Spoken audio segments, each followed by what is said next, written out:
Okay. That's enough of that. I'm not going to do the full 1 minute and 30 seconds because I've already had my my interview today with Sandy Hall. It was pre-recorded. I was trying a new concept because Sandy wasn't available today at 4 to do it Facebook Live at 4. So she did agree. We did a Zoom interview, and then I downloaded it to or uploaded it rather to YouTube, and then I posted it on my site. So if you get a chance, it's 22 minutes. You don't have to watch the whole thing. It'd be nice if you did. And what it's about, I'll just give you a brief summary. Sandy Hall, old friend of mine, she was the first on-air shopping host in Canada back in 1987. So it didn't always exist, the shopping channel. There was a time they only had stills. It was called alphanumeric. And what it was, because of the CRTC rules, they could only, if this was the product, they could only do a picture of it and then talk over it. So back then, that was how they sold. And that went on actually for 4 years. And as it progressed, no one really took it seriously at the beginning as a medium for selling things. But then, of course, years later, it started gaining reputation. They started getting celebrity hosts and celebrity chefs and guests. And it was just... now, it's worth multi-million-dollar business. So Sandy Hall, she actually did the first demo tape for the investors, and she was in radio broadcasting, so she'd never done TV before. And then she was the first on-air host for the live video, like when they could do actually the moving pictures. So she agreed to be my guest. So if you get a chance, listen to it. She's an old friend. We worked together on some products many years ago, and she's a great lady. And so it's on my site. So if you get a chance, watch it. So here's what happened, though. Something about Pik A Kard, and just before I get into that, because I got some good news and some great news, and then some bad news. So, but first, what I want to talk about is Pik A Kard, because first of all, let me tell you something. It costs money. Norma did a profit and loss statement for the last 6 months on the show, and apparently, let me see here. Yeah, apparently, we lost, for the profit and loss statement, we lost $720 in the last 6 months on the show. Now, the better news, is that she agreed that was so much less money than I used to blow when I was on the road. So the good news is, of course, Pik A Kard will continue, and it's actually cheaper than me being out in the world unsupervised. So we will continue on with Pik A Kard for as long as I possibly can, and it's fun for me. I think it's fun for you. It's nice when people are seeing each other as well, and feel free to talk to each other and say hi to each other too, by the way, because I think that's what it's all about, just keeping in touch with people. Here's hoping that, maybe in the fall, we'll see some shows. And, I know a lot of people are excited about the C&E.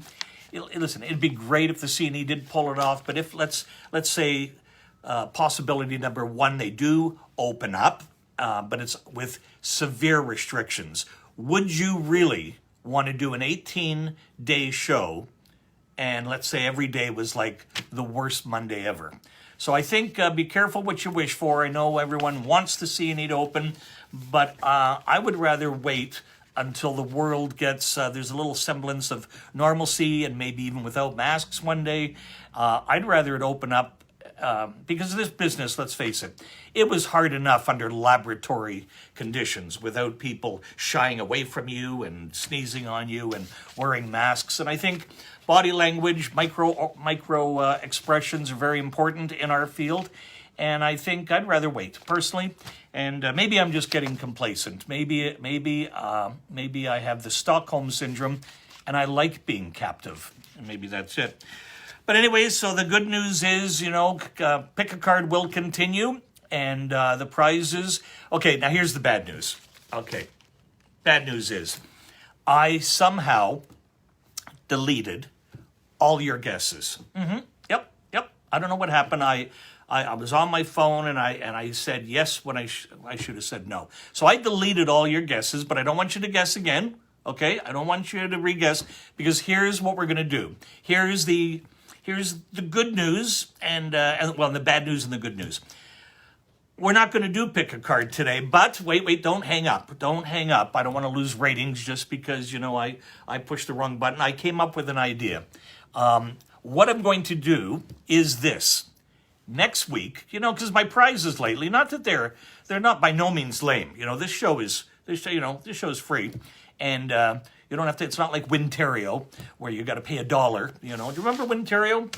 Le Numero Gagné in Series 42? That was the first lottery. But anyway, back to what we're talking about.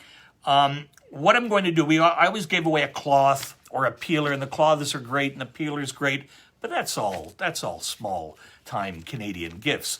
What I thought I would do is beef up the prize for next week, not give away one this week, and in other words, make the prize even greater. So build it up, and let's pretend nobody won this week, and it keeps getting better. So, ready? Because I think you're going to like this, okay? Better than a peeler, better than a cloth, okay? I'm going to give away a Clever Cut Master Series 20-centimeter slicer knife. Now, this is in beautiful packaging. This is an incredible knife, okay? This is the one you're going to use for your holiday carving of turkey, your roast and stuff like that, for your Sunday ham. This one is an incredible, really perfectly balanced, Japanese steel, by the way, okay? And see, I know, look at all the hearts. People love this. This is going to be the favorite knife you have in your kitchen, bar none. And then maybe one day you'll buy the entire set, because I have Santoku knives, I have paring knives, we have chef's knife, we have cleavers, so we do have a complete range of knives. But get this one in your hands, let somebody win this one, and then I want you to post, and then I'm going to show you next week how to hold a knife. We'll do a little knife, not a pitch, but just how to hold a knife properly, because everyone says, oh, I'm afraid of a sharp knife. You should be afraid of a dull knife. That's the most dangerous knife you have in your kitchen, is a dull knife.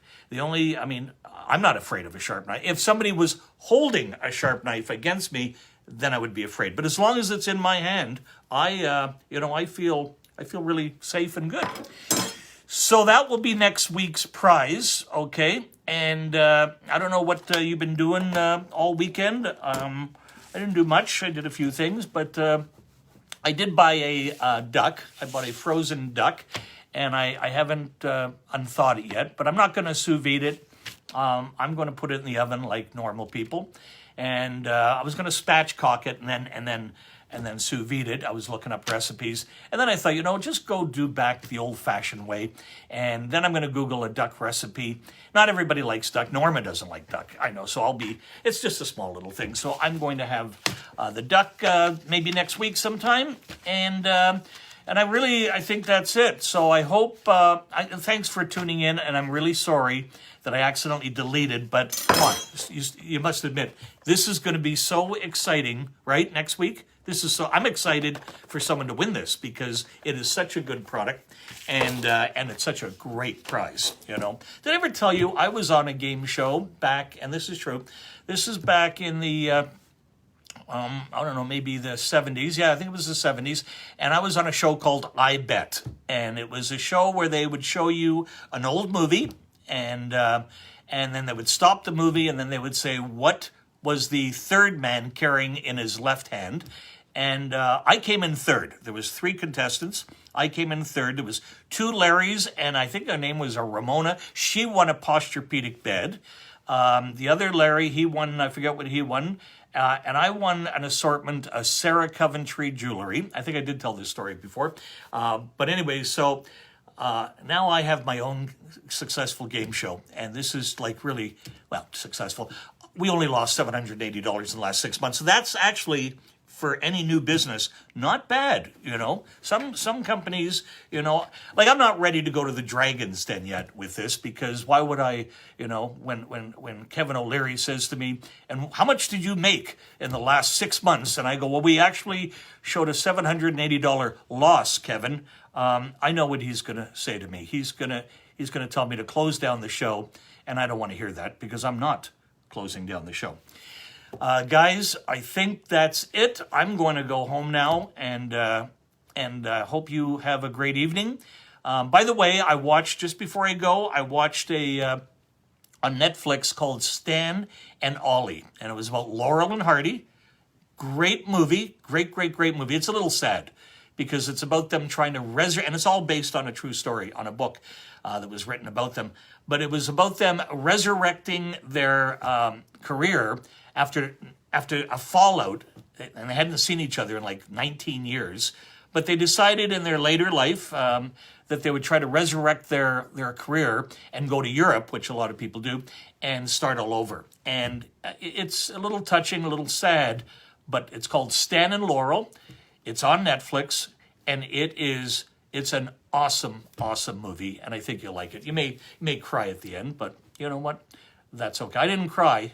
I didn't even sniffle, but I did feel something here, and I wasn't sure if I should phone my cardiologist or if that was something else that I was feeling. But anyway, that's enough for that.